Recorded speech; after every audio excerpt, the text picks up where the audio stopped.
there's a thing, I think it was in Game of Thrones, where they said, anything said after but. You know, I really like you, but you're a bald, fat, Porky Pig-looking Mother Hubbard.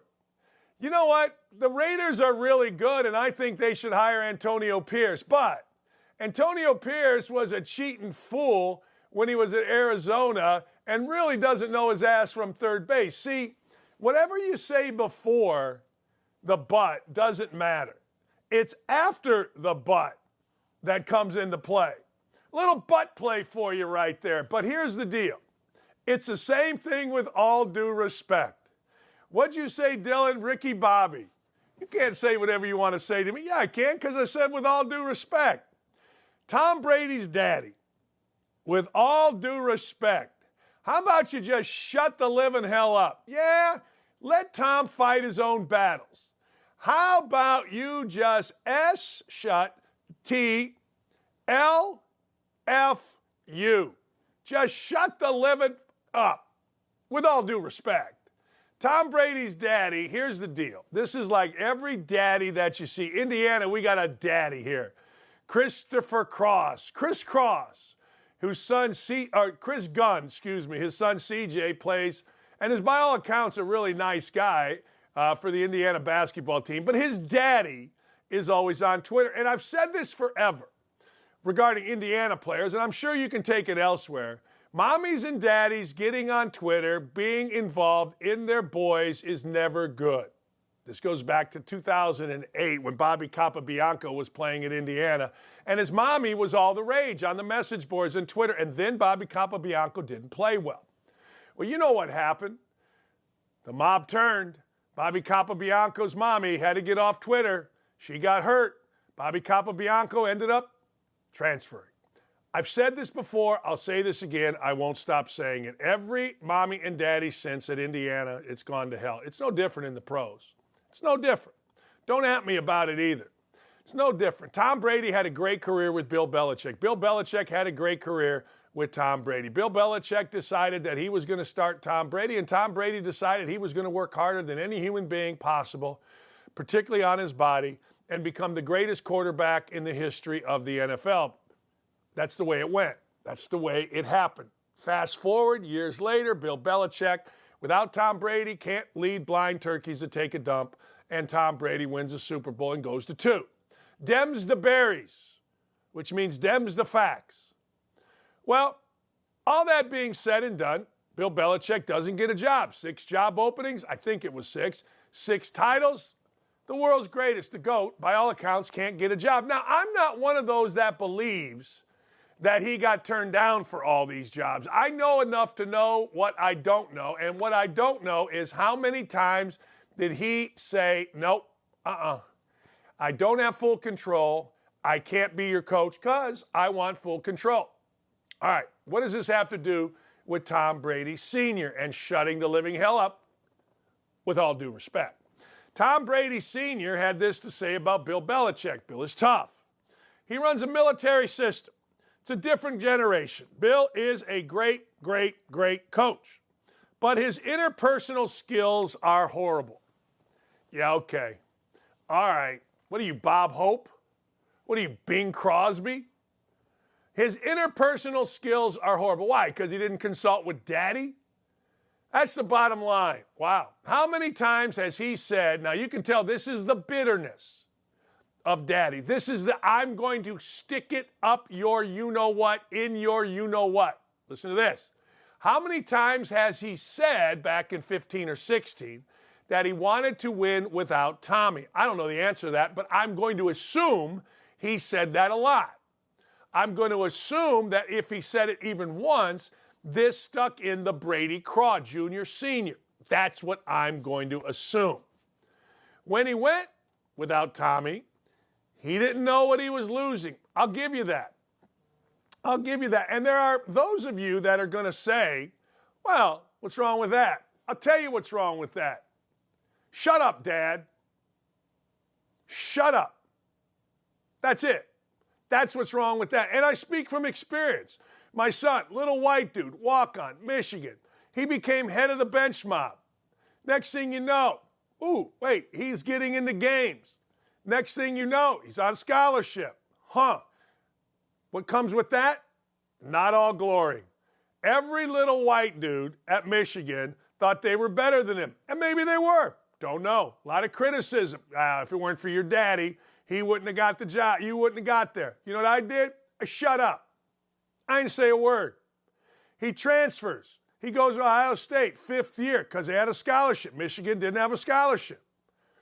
Crushed. Soul crushing. I'm a dad. I got to read it. You know what I do? Nothing. You know what he does? Nothing. You know what he does? Becomes a 20-minute player on a 15-3 team in the Big Ten. That's it. That's all. Nothing. Is it hard to stay quiet? Hell yeah. Is it hard to shut your mouth even after the fact? Of course. Even now, people come at him. Don't care. I shut up. My son and Tom Brady, I guarantee you, are alike in this vein. Maybe only this vein. I get it. But they can speak for themselves. If something goes, they can speak. They're fine. They don't need daddy talking for them. They don't need daddy evaluating it. They don't need daddy coming out and talking about the interpersonal skills. Really? What are you, Oprah? What? Your interpersonal skills are no good. This is personal to me because I had a dumbass assistant coach that at one point got arrested in his life. And when he left me and went to this other school where eventually he got arrested, he told guys, yeah, Dakich is a great coach, but his people skills suck. I'm like, okay, champ. All right, bailed you out of jail in college, bail you out here. Okay. All right, whatever. So it is a little personal, but I say it with all due respect. Here's also what he said. You're losing more than just a quarterback. Oh, now Tom Brady Sr. is a talent evaluator. Ego sometimes getting away with things. I think it did with Bill. Now he's in a situation where he's gotten crucified. Boy, is this sour grapes. This is passive-aggressive, crazy, I'm sticking it up your you-know-what. Listen to this. Ego sometimes getting away with things.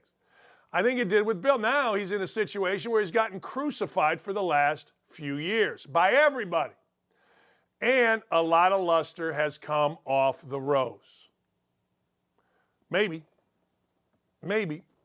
He continues, Tom Brady Sr., with this little, I don't know what you call it exactly. It's kind of a passive-aggressive unleashing of years, at least the last 4 years, of just torment.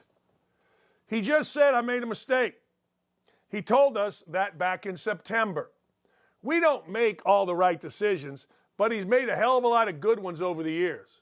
But I know that it galls him that Tommy went elsewhere and won. Not that he won, but that he won after Bill said he was done. I would argue no truer statement ever said. It galls him that Tommy went and won. Oh, soul crushing. I told you from the get-go. I watched a lot of people, with all due respect, on television tell me, yeah, both of their legacies are secure. That's not what I said. I used the teeter-totter. And I said we are going to be measuring. We're going to be measuring every win, every loss, championship, Super Bowl, no Super Bowl, playoffs. I told you that, and we did. I listen to guys on TV, with all due respect, and they're really stupid. But Tom Brady Sr., you look like you're little. You look small. I know you're apparently a wealthy man, raised a great kid. I guess he's a great kid. I don't know. Running out on wives, impregnating 2 women. I guess you're great because you won. If you didn't win, you wouldn't be great. But I guess Tom Brady goes in because he won as a great person. But dads need to shut up. Let Tom say that. Let Bill say that. Let somebody say that, but not dads. Enjoy the living hell out of your uber sensational son. Enjoy the work that you did to raise a man's man. But shut up. Andy Reid, ladies and gentlemen, I knew this was coming. It was just a matter of when. Andy Reid is rumored to retire if the Chiefs win the Super Bowl. That's my friend Sean McDonough. Sean McDonough says Andy Reid may retire if the Chiefs win the Super Bowl and is near the end, according to Sean McDonough. And he won't rule out Bill Belichick taking over in Kansas City where there's smoke, there's fire. Let me tell you why you listen to this show. You listen to this show among other reasons other than the incredible, handsome, priest-looking guy that's sitting here in front of you. I can't get over it. Every time I look up and I see myself on program, I look and I see a priest. Are you kidding me? But the fact of the matter is this. You listen to this program because I tell you things. I tell you things, but about things like there's always a backstory. Now, walk with me, will you please? Andy Reid is morphed into this grandfatherly figure. If I'm Bill Belichick, that's where I want to be. If I'm Bill Belichick, it's high risk, high reward. What does that mean? Well, if Andy Reid wins a Super Bowl this year and steps down and Bill Belichick walks in, high risk. You've won 2 in a row. Odds of winning 3 in a row aren't very good. You're coming into a team whose expectation would be one thing and one thing only. Super Bowl, high risk. High reward. Maybe Travis Kelce comes back. I'm assuming Patrick Mahomes comes back. You got a team that's capable of winning the Super Bowl. That's high reward. Now, does Bill Belichick care about that? My guess is no. Here's how you think as a coach. Give me Patrick Mahomes, and we'll win too. Give me that outfit, and we'll win too. The thing that I'm fascinated by is Andy Reid. Did you see Chris Jones rubbing his boobies after the game? Did you see him give him the reach around? He stopped short. He was giving him the booby rub, the reach around. He was all big and jelly. Big jelly is what we call Andy Reid. He was all like a bowl full of jelly, all wiggly and bobbly and chubbly and everything else. Well, that's love. When you can go give the booby rub from behind to your head coach and it's not the Super Bowl, big game, don't get me wrong, going to the Super Bowl, huge, massive, second biggest game of the year. I know. When you can give the booby rub to the coach, that, ladies and gentlemen, is a sign of love in coaching. That's the greatest thing a coach can get. You know how the Dallas Cowboys messed up Jimmy Johnson's hair? That's the greatest thing a coach can get. That kind of interpersonal, nonverbal, loving communication. So, is Andy Reid a tough taskmaster? I guarantee you he is, but he's morphed into a lovable tough taskmaster. Hell, you see him on commercials and you're like, damn, AR, you go, man, you're fun. You're funny and you're fun. Can Bill Belichick be that? No. No. Is Bill Belichick funny? Yes. Does Bill Belichick have a great personality? Yes. He does. He does. I mean, don't at me about it. He does. But can you be Andy Reid? See, here's what you got to understand when you're rooting for your team. What you really should be rooting for your team is this, a connection, a weird connection. You got to have talent, don't get me wrong, but you need a weird connection between the coach, the best players, and the organization. Let me explain.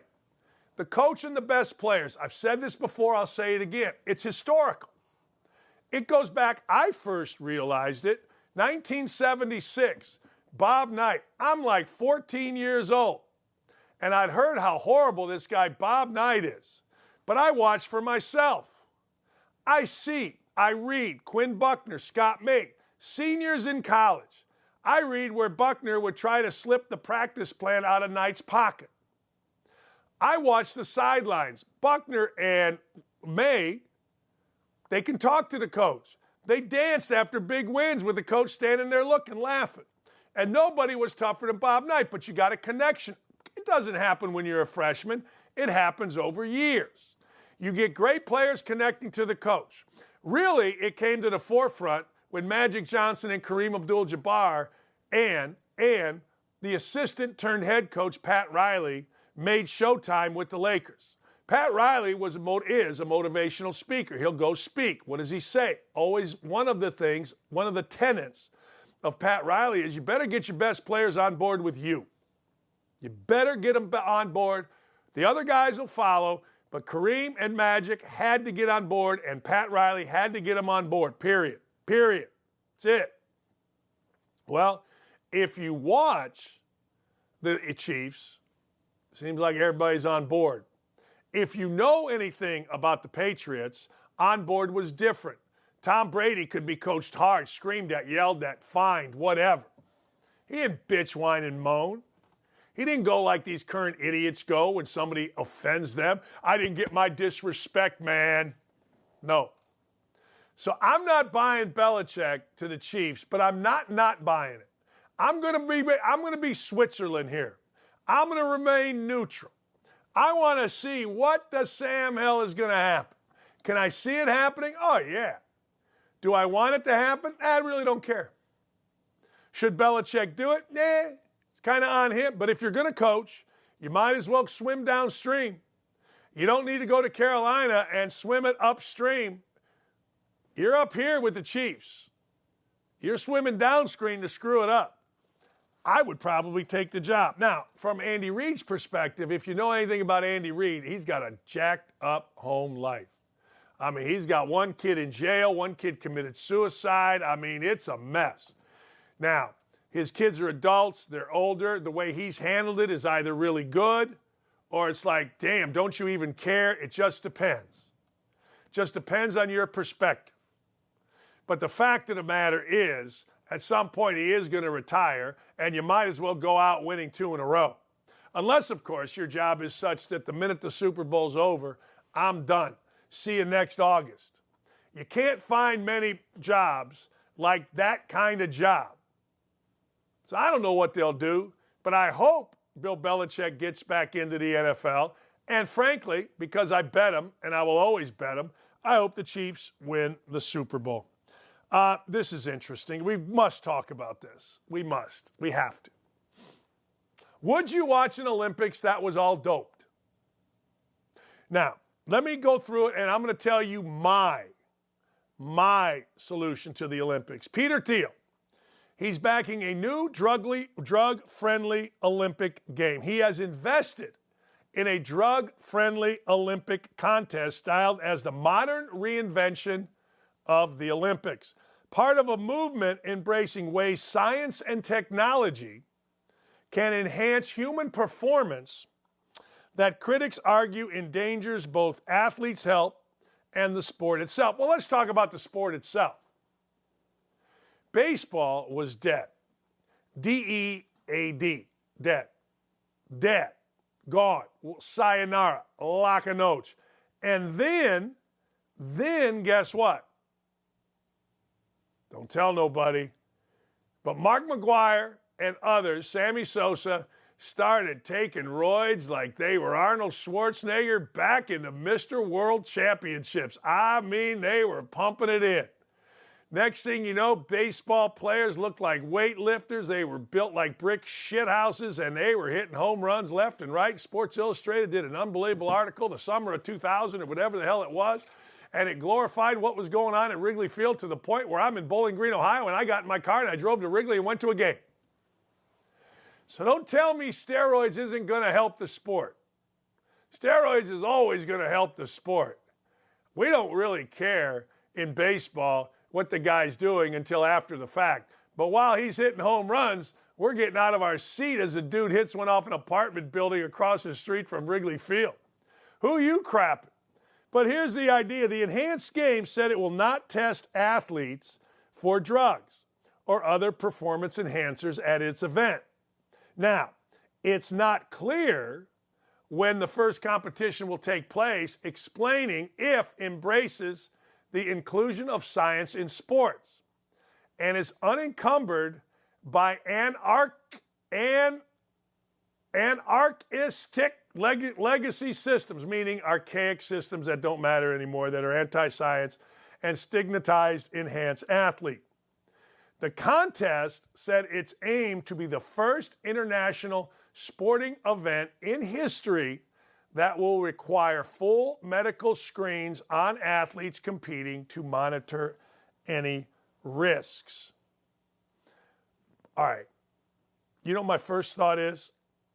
When do the transgender clowns get mad? When do those clowns get mad? When do they start bitching and moaning? That's my first thought now. See, if you enhance dudes to run, all right, if you're Ben Johnsoning a dude, and they're going to beat everybody. If you're Ben Johnsoning a woman, and all of a sudden Leah Thomas comes over, it'd be interesting. I'm not advocating for this. I would watch this. Ready for it? Summer Olympics start in Paris. Track and field, all that. Great show. Whoever wins. I would then pay. This sounds stupid, but this is what I would watch. I'm not saying I would do it. I'm saying I would watch this. I would pay those same athletes, first, second, third, fourth, and fifth place. Maybe as many as 6, I don't know. In whatever events are most interesting, 100, 200, hurdles, whatever. I'd say, look, I'm going to give you $10 million each to dope or to just compete in our Olympics against others that dope. I would watch that. Like, I would watch, I don't know, I used to know between Houston McTeer and Carl Lewis and everybody else, I used to know who was the 100-meter champ or 100-yard dash champ, and I used to know the number. I know under 10 seconds was massive. I don't anymore. I've grown up. What can I tell you?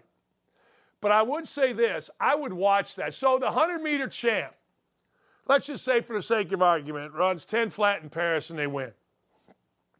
That same champ goes to my Olympics, goes to the doctored Olympic, goes to the, let's go, we're going to juice Olympics. So that same champ goes to the juice Olympics a year later. Let's say, 16 months, whatever it is. All right. And they run again against maybe the 5th place team, guy, girl, who juices as well. I would watch that. I would watch that to see who wins, and I would watch that to see, all right, are the times really better? Now, does this put athletes' lives in danger? Depends who you ask. A lot of people will tell you under a doctor's care, 6-week cycle of steroids, nothing wrong. That's how I used to look when I was in college.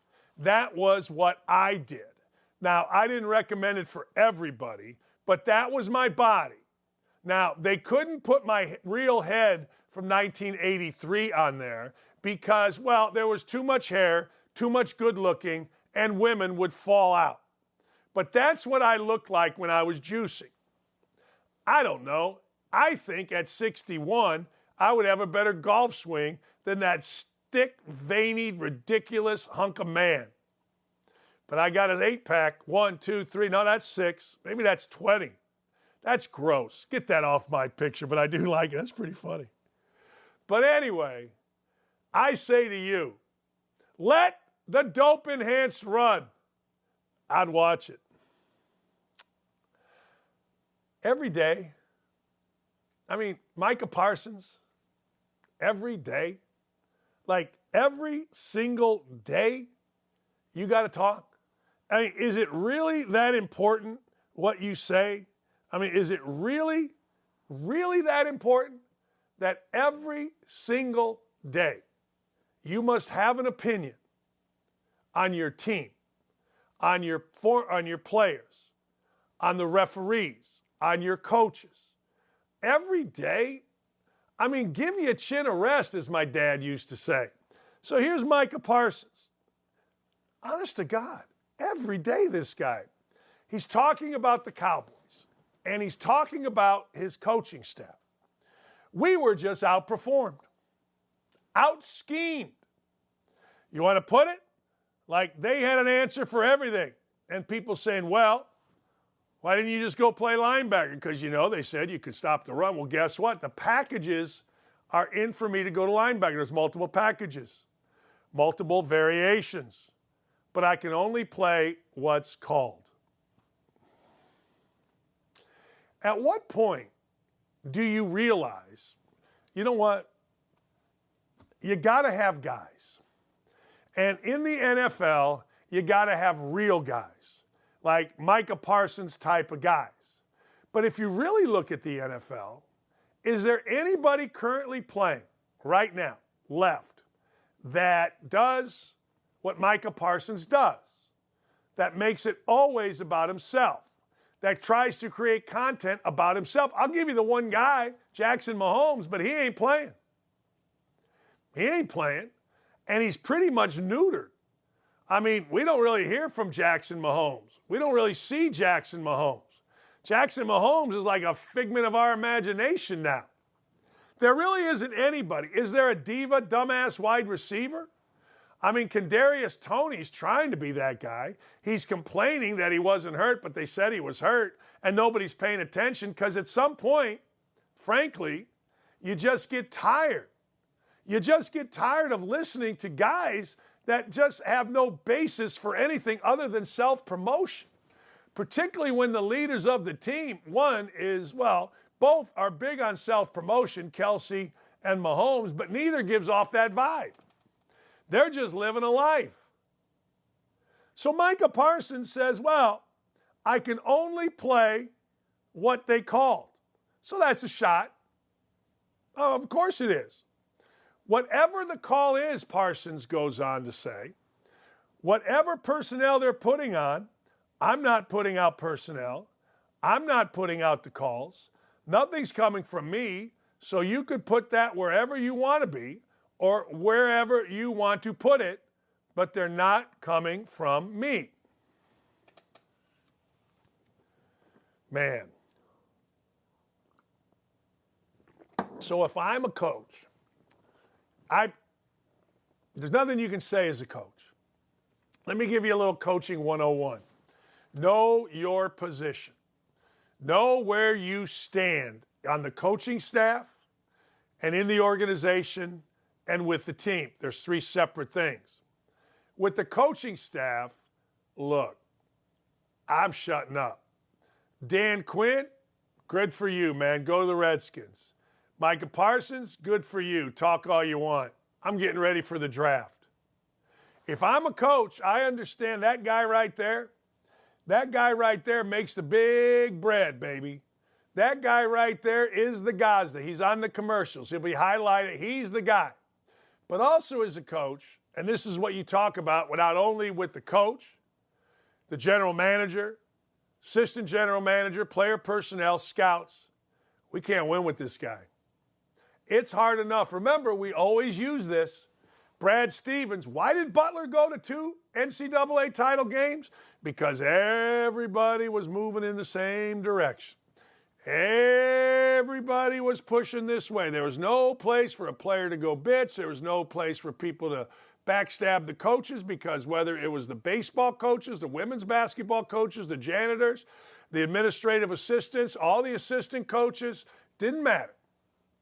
Everybody was pushing in the same direction. Let me ask you, it's hard to win.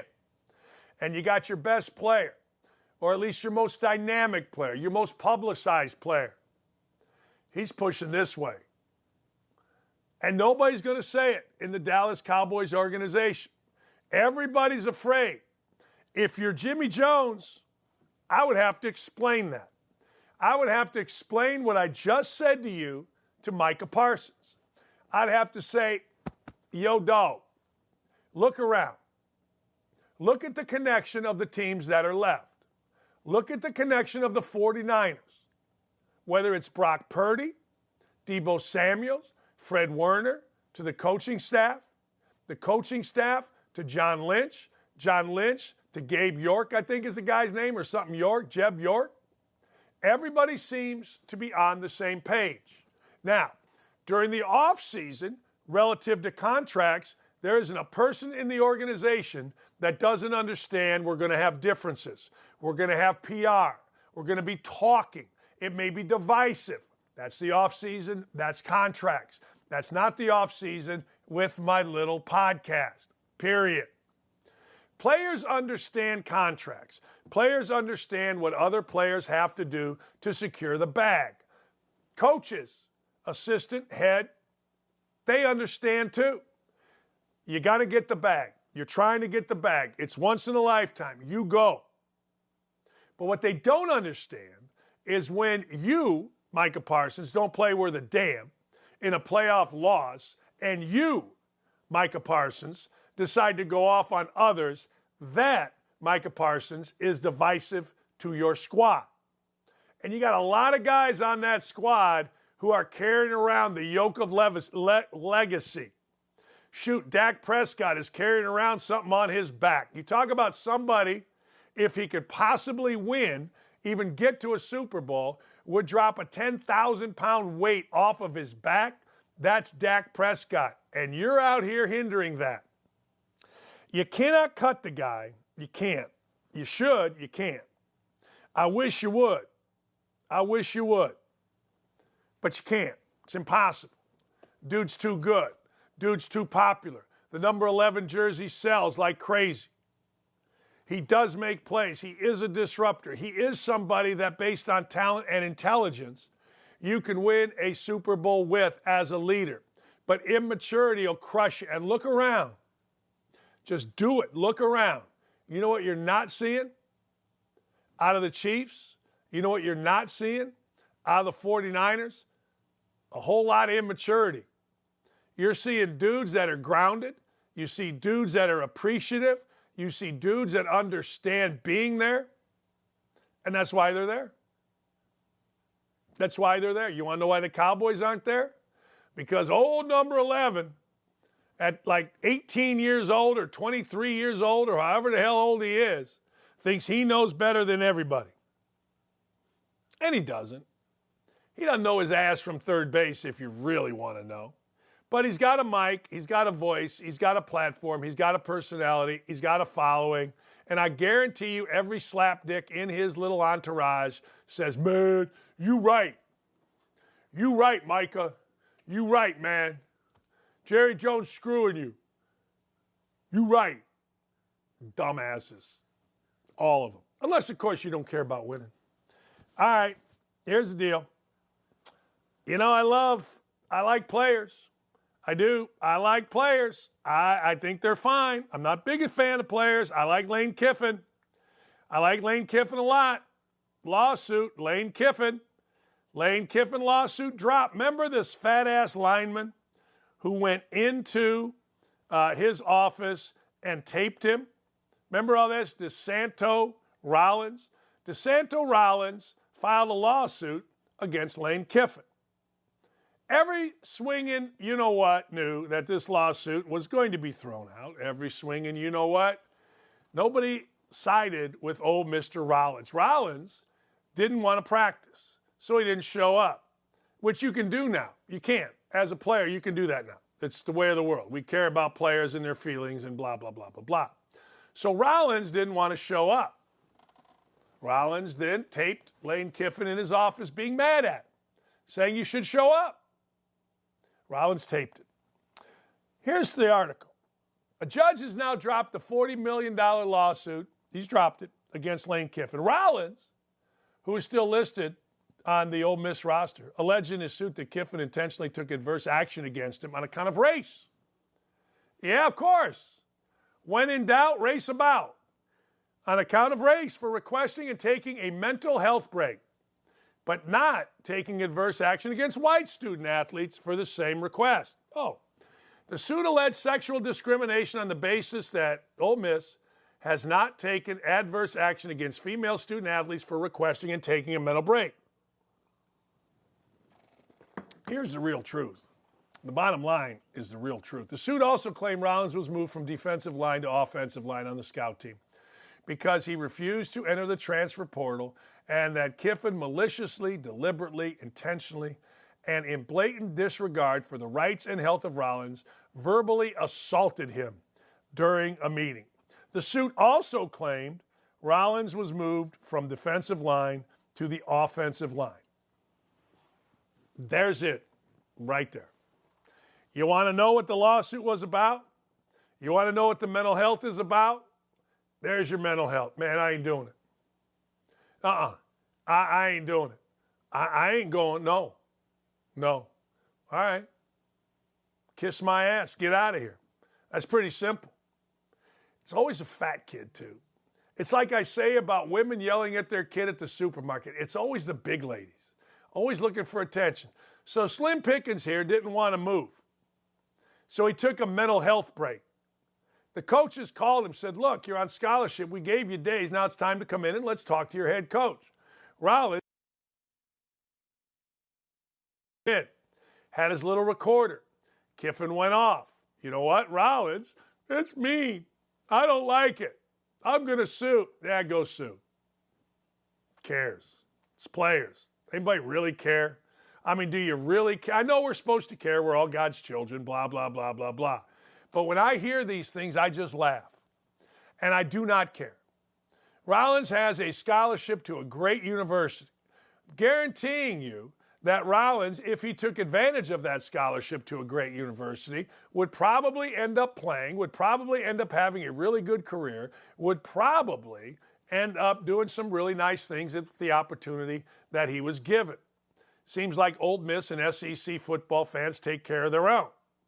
But Rollins can't think beyond his nose. He's sad. He got moved to the offensive line. There's bigger problems in this world, yo Rollins, than being moved to the offensive line. If the coaches move you, at least they're paying attention to you. It's that simple. Coach moves you, they're paying attention. That's a good thing for a guy that barely played. Good for the judge. He said, hasta la vista.